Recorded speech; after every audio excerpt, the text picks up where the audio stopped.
Next feature that I like to show you is our new Figma plugin.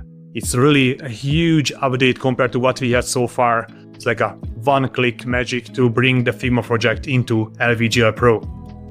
Let's create a UI project. It will be a generic one, not related to any ecosystems, so you can embed it yourself anywhere you want. I will set the resolution to this. Create an empty project. Do it on my desktop.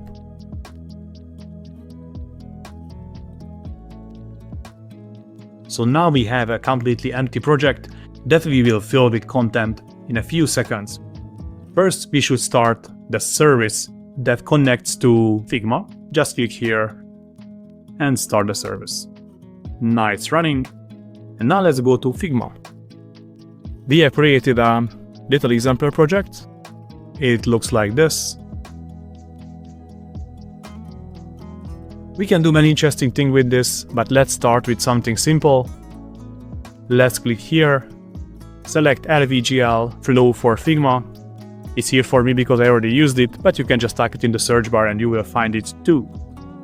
So it started. It shows that it's connected to our local service. Now I can select some screens that I want to export, let's say all of them, and click Export Selected Screens. It will take a few seconds.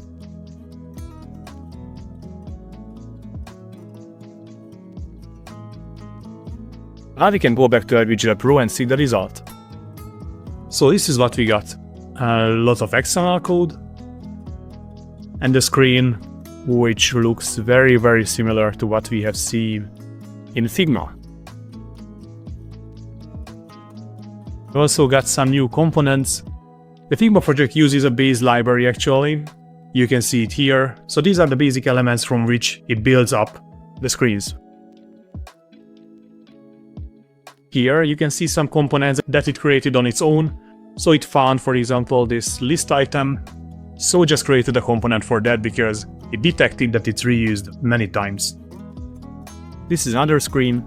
Also looks pretty nice.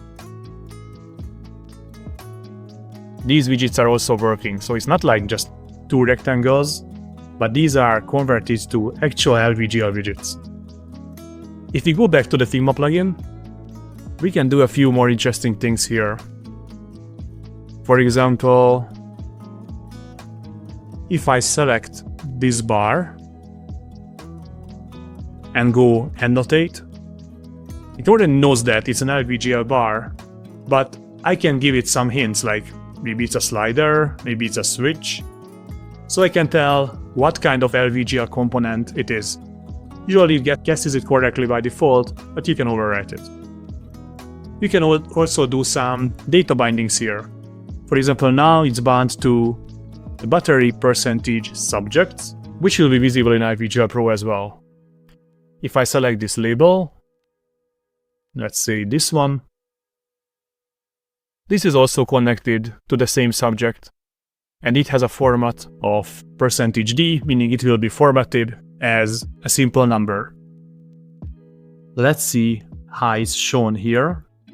Here we have this little bar, and here we have our subjects. Now if I change this value, these two things are connected.